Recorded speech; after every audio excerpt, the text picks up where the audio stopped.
Kung ikaw yung tipo ng tao na tahimik lang sa araw, pero sa gabi, ikaw mismo ang kalaban ng isip mo, para sa iyo ito. Kahit walang gulo sa paligid, kahit nasa isang tahimik na kwarto ka lang, pwedeng punuin ng takot, bighati, pagsisisi, at mga alaala ang utak mo. Dahil ang totoong laban sa buhay, hindi yung nasa labas, kundi yung nangyayari sa utak mo, isang negatibong thought lang. Pwede nang maging lason. Isang maliit na duda, pwedeng maging buhawi sa loob mo. Hindi ako sapat. Siguro wala talaga akong halaga. Bakit lagi na lang akong mali? Hindi mo man sinasabi, pero araw-araw mong binubuno yan. At kung hindi mo kukunin ang kontrol, ang mga iniisip mo ang magdidikta kung paano ka mabubuhay. Dito papasok ang Stoicism, hindi bilang pampakalma lang, kundi bilang sandata, panangga. Isang mindset na dinisenyo para patayin ang spiral ng negative thoughts bago pa nila sirain ang buhay mo. Noong sinaunang panahon, ang mga Stoic tulad ni na Marcus Aurelius, Seneca at Epictetus, hindi sila nabuhay sa comfort, hindi sila nakaupo sa coffee shop habang nag-philosophize, nabuhay sila sa gitna ng digmaan, pagkakanulo, pagkamatay ng mahal sa buhay, gutom at pagkaalipin. At sa gitna ng gulo, natuklasan nila ang pinakamahalagang katotohanan ng tao. You have power over your mind, not outside events. Ibig sabihin, hindi mo kailangang kontrolin ang mundo para magkaroon ng kapayapaan. Kailangan mo lang kontrolin ang paraan ng pagresponde mo sa mundo. Ang goal ng video na ito ay hindi lang para gumaan ang loob mo sandali, layunin nitong i-rewire ang utak mo. Puksain ang mga trap ng negative thinking at turuan kang lumaban ng tahimik pero matatag. Bago tayo mag-umpisa, i-comment mo muna ang affirmation na ito. Mas malakas ako kaysa sa negative thoughts ko. At kung seryoso ka sa inner growth, huwag kalimutang mag-subscribe. Stoic Law number 1. Hindi ikaw ang mga iniisip mo. Ito ang pinakamahalagang aral ng Stoicism pagdating sa negative thinking. Hindi ikaw ang mga iniisip mo. At oo, medyo weird pakinggan sa simula. Kasi buong buhay natin, tinuruan tayo na ang bawat thought, bawat idea, bawat kinakatakutan natin, tayo iyon. Pero hindi. Isipin mo to, gaano karaming random, nakakatakot, weird, o nakakahiya na thoughts ang dumadaan sa utak mo araw-araw. Marami. Kung lahat yon ay ikaw, edi nag-iiba ka ng identity kada 5 minuto, at imposible yon. Ang sinasabi ng Stoicism ay simple, pero sobrang lalim. Ikaw ang tagamasid, hindi ang thought. Kung ang langit ay ikaw, ang thoughts ay mga ulap lang na dumadaan. Minsan madilim, minsan mabigat, minsan mabilis. Pero dumadaan lang sila. Hindi sila permanente. Hindi sila ikaw. Ang problema? Karamihan ng tao, hinahayaan ang ulap na maging bagyo. At ang bagyo, maging identity nila.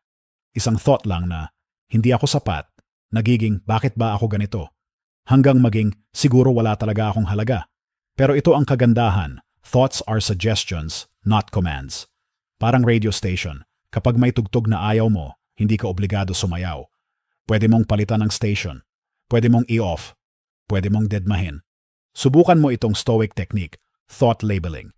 Sa halip na sabihin, failure ako, sabihin mo, I'm having a thought na failure ako. Napansin mo? Pag nilagyan mo ng I'm having a thought, biglang may distansya. Hindi mo na sinasabing ikaw ang problema. Sinabi mo lang na may dumadaan na thought. At sa distansyang iyon, dumadating ang kapangyarihan. Sunod, gamitin mo ang Stoic exercise na parang hukom ka. Kapag may negative thought, wala nang pag-asa. Tinatakwil ako ng tao. Hindi ako magaling. Sagutin mo ng parang judge. Totoo ba to 100%? Ano ang ebidensya? May ibang paliwanag ba? Kung nandito si Marcus Aurelius, ano kaya sasabihin niya? Importante pa ba to after 5 years?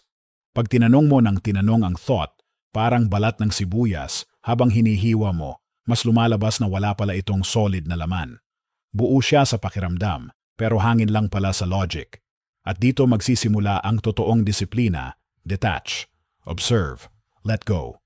Kaya mong sabihin sa isip mo, negative thought, nakikita kita, pero hindi kita kailangan sundin. Hindi mo kailangang labanan ang thought. Hindi mo kailangang patunayan na mali ito. Kailangan mo lang hindi ito paniwalaan. Ganyan ka lumalakas sa Stoicism, Hindi dahil wala ka ng negative thoughts, kundi dahil hindi ka naalipin ng mga ito. Tatandaan mo ito. Ikaw ang langit. Ang thoughts mo, mga ulap lang na lilipas. At kung kaya mong hayaang dumaan ang bawat ulap, hindi ka na kailanman mababaha ng sariling isip mo.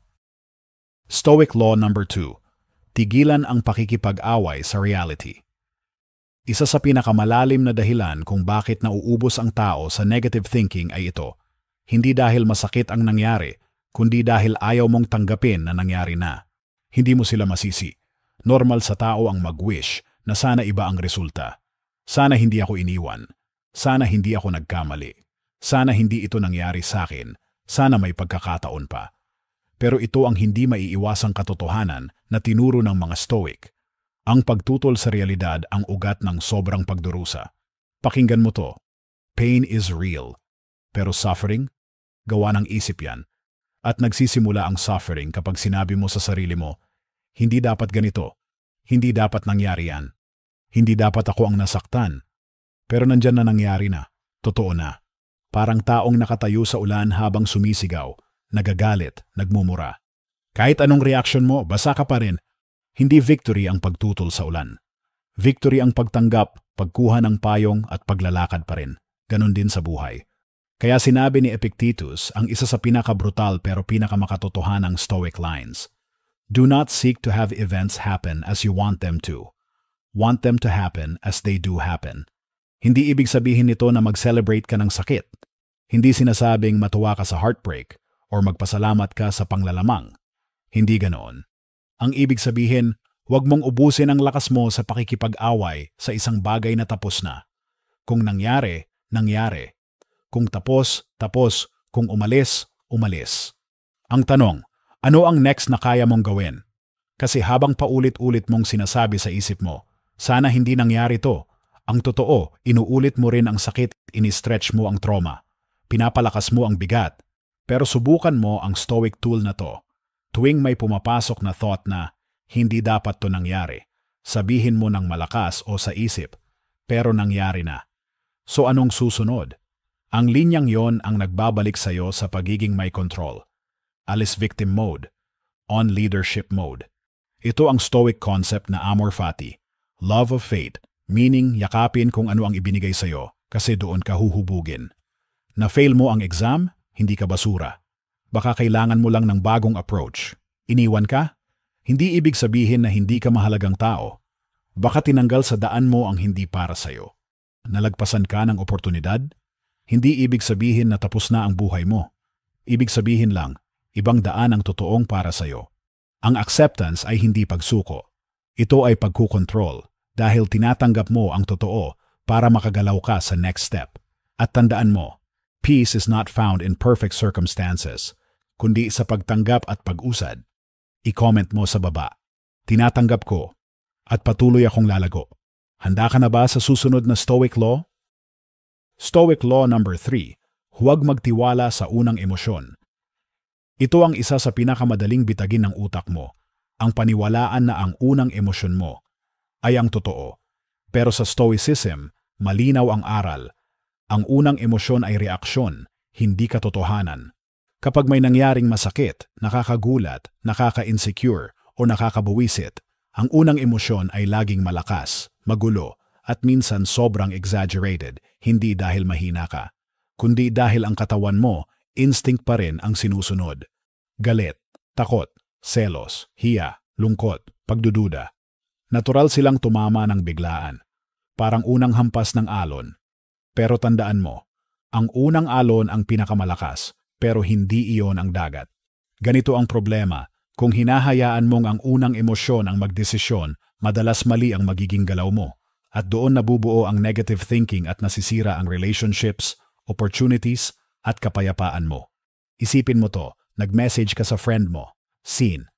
Walang reply. Ang unang emosyon, ayaw niya sa akin. Nagagalit siya sa akin. Hindi niya ako priority. Pero ilang oras pagkatapos, malalaman mo, busy pala, nakatulog, may emergency, o nakalimutan lang. Kung sumagot ka agad base sa unang emosyon mo, nakasira ka ng relasyon at ikaw pa ang napagod. Kaya malinaw ang Stoic rule, pause before reaction. Sabihin mo sa sarili mo, May nararamdaman ako ngayon, pero hindi ibig sabihin tama ito. Ito ang Stoic technique. Name, don't obey. Instead of, galit ako. Sabihin mo, may dumating na galit. Instead of, natatakot ako kasi may problema. Sabihin mo, may thought ako ng takot, pero hindi ibig sabihin na may totoong panganib. By naming the emotion, hindi ka agad ninanakawan ng klaridad. Nagkakaroon ka ng distansya. At kapag may distansya, may control. May isa pang Stoic practice na sobrang powerful. The view from above. Isipin mo na umaangat ka. Mula sa katawan mo, sa kwarto mo, sa bahay mo, sa buong city, hanggang para kang nasa taas ng mundo, nakatingin pababa sa sitwasyon mo. Kapag nakita mo mula sa malayo, mapapansin mo, ang bagay na nagpapalungkot o nagpapagalit sa'yo, napakaliit kumpara sa buong buhay mo. Napakaliit kumpara sa buong mundo. Napakaliit kumpara sa mga tunay na bagay na mahalaga. Ito ang nagbibigay ng perspective. At perspective kills unnecessary suffering. Kaya sa susunod na sumalakay ang unang emosyon, gawin mo ito. Pause. Name the emotion. Delay your reaction. Zoom out mentally. Hindi ka nagiging robot. Nagiging matalino ka. Nagiging stoic ka. Comment mo, I pause, I choose. Hindi ako nagre-react ng bulag. Kapag handa ka na, tuloy tayo sa susunod na Stoic Law. Stoic Law number 4. Ang kwento sa isip mo ang lumilikha ng sakit. Ito ang isa sa pinakamalupit na katotohanan ng Stoicism. Kadalasan, hindi ang pangyayari ang sumisira sa'yo, kundi ang kwentong idinagdag mo sa pangyayari. May nangyari, isang simpleng event. Pero ang utak mo, hindi tumitigil sa paglikha ng mga kwento. At doon nagsisimula ang spiral. Na-reject ka, event lang yon. Pero ang utak mo, wala akong halaga. Hinding-hindi ako magiging sapat. Siguro hindi ako lovable. Nagkamali ka sa trabaho, event lang yon. Pero ang utak mo, failure ako. Mababa ang tingin nila sa akin. Hindi ako magaling. May hindi ka na-invite, event lang yon. Pero ang utak mo, hindi nila ako gusto. Siguro hindi ako belong. Siguro wala talagang nagmamahal sa akin. Kaya malinaw ang sabi ni Marcus Aurelius, if you are pained by anything external, it is not the thing itself that disturbs you, but your estimate of it. Ang totoong nagpapahirap sa'yo ay interpretation mo, hindi ang event.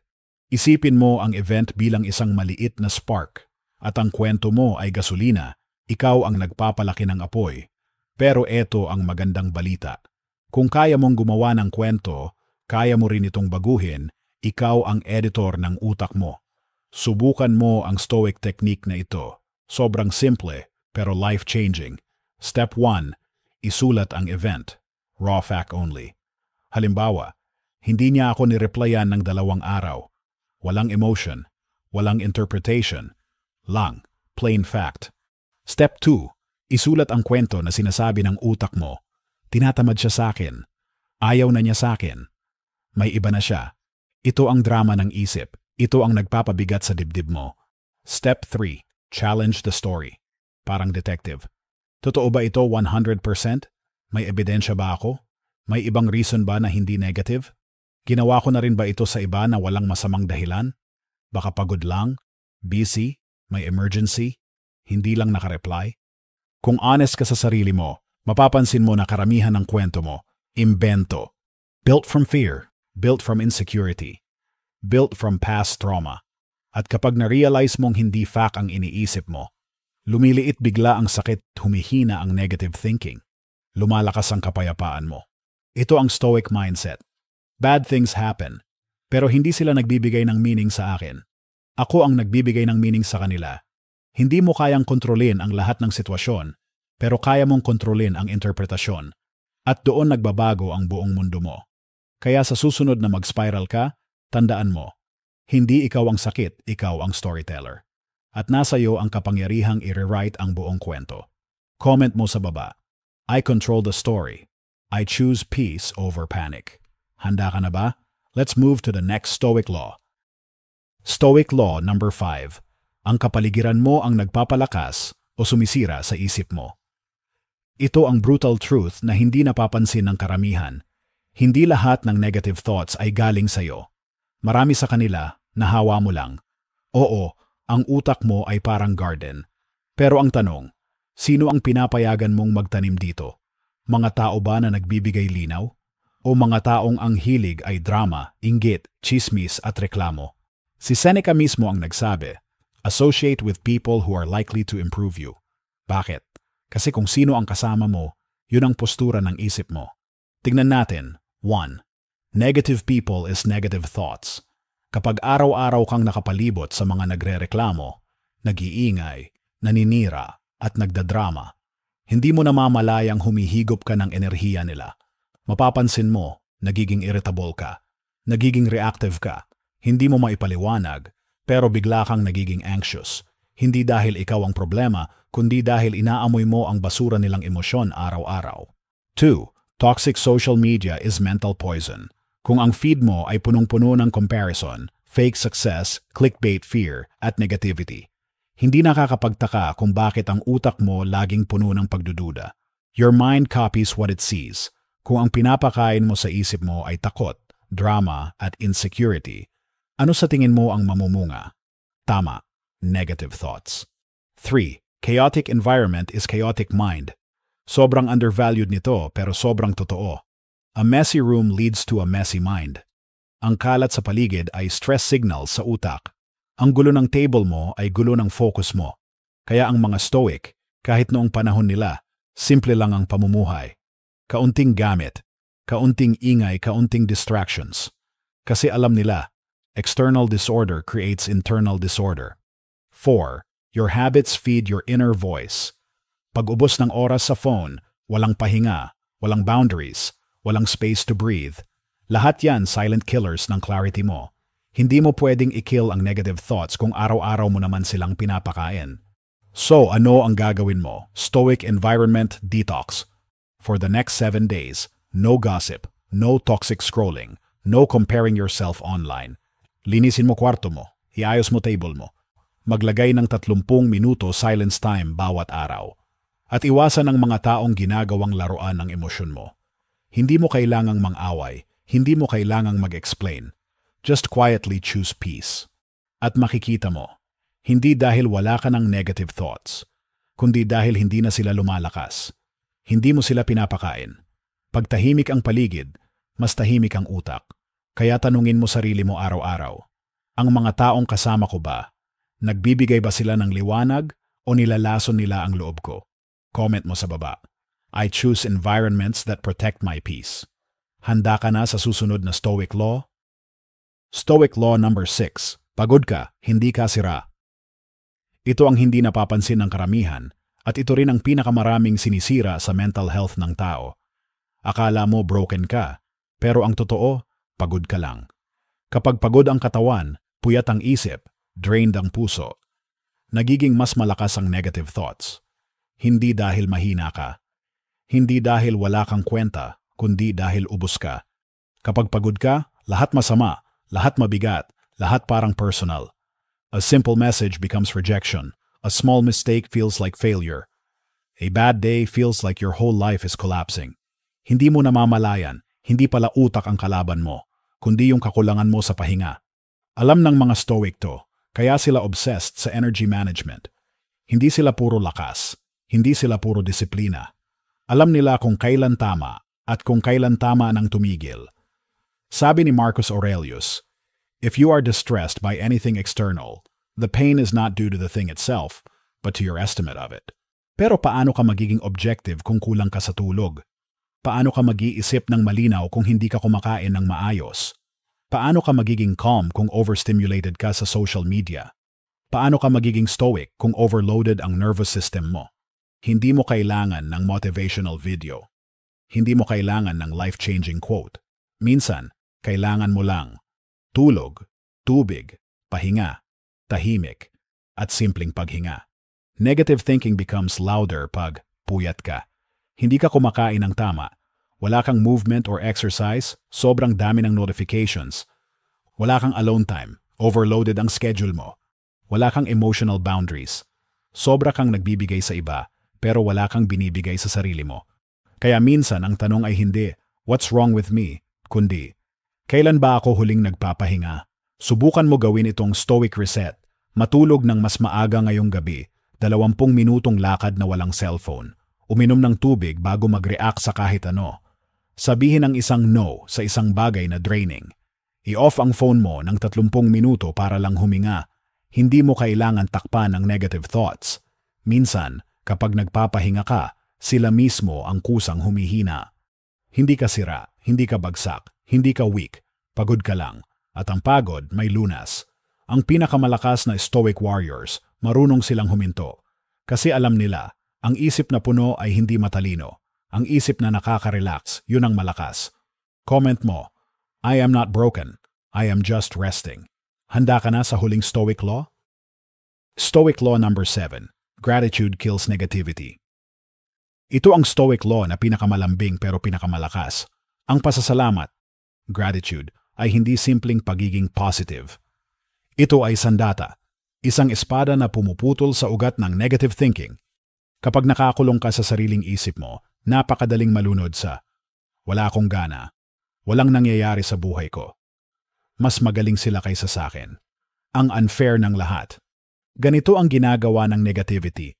Binibingi ka, binubulag ka, ginagawang tunnel vision ang pananaw mo, nakikita mo lang ang kulang, hindi ang meron. Pero ang gratitude, ito ang nagpapaliwanag sa loob mo. Ito ang sumisira sa ilusyon na wala kang sapat. Ito ang nagbubukas ng pintuan para makita mo ang totoo, na mas mayaman ka kaysa sa iniisip mo. Hindi gratitude na pilit, hindi fake positivity, hindi yung tipong magpasalamat ka na lang kahit wasak ka na.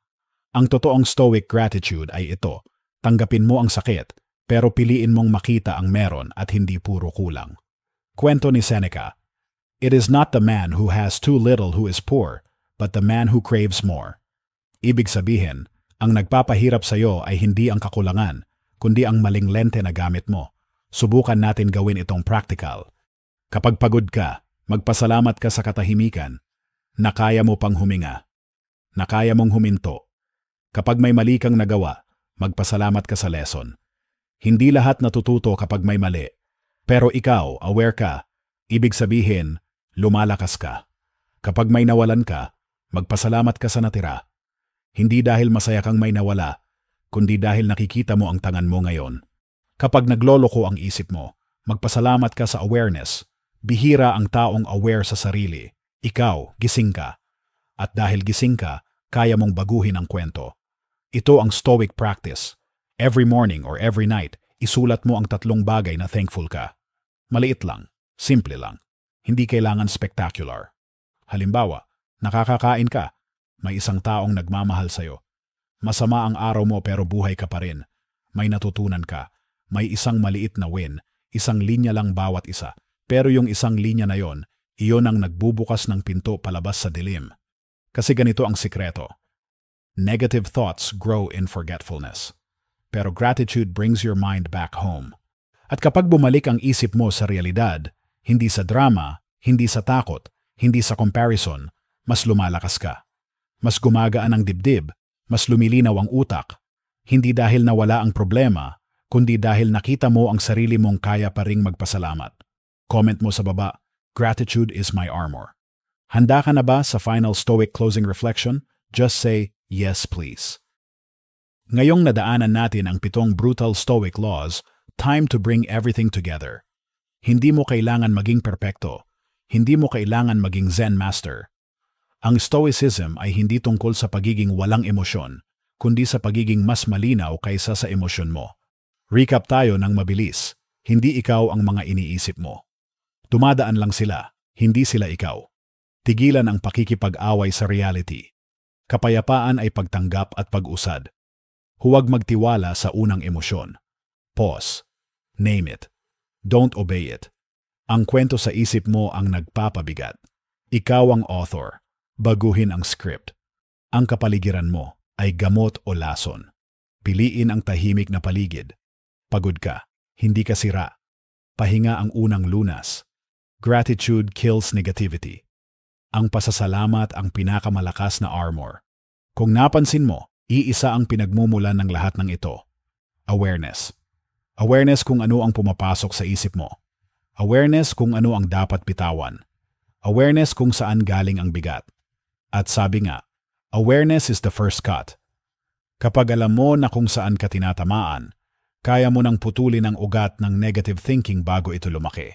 At habang pinapractice mo ang stoicism araw-araw, kahit tahimik lang, kahit simpleng pag-pause, kahit simpleng paghinga, may nangyayari sa loob mo. Tahimik kang lumalakas. Tahimik mong binabalik ang kapayapaan mo. Tahimik mong binubuo ang sarili mo. Ngayon, gusto kong malaman, ano ang favorite stoic quote o part mo sa video na to? Ilagay mo sa comments. Baka may ibang taong kailangan marinig ang linya mo. Kung may kilala kang pagod, overwhelmed, o nauubos ng sariling isip, i-share mo sa kanila ang video na to. Baka ito ang maging unang hakbang nila pabalik sa kapayapaan. At syempre, huwag kalimutang mag-like at mag-subscribe. Dito sa channel natin, pinapalakas natin ang isip araw-araw. Final affirmation para sa comments. My mind is my strongest weapon.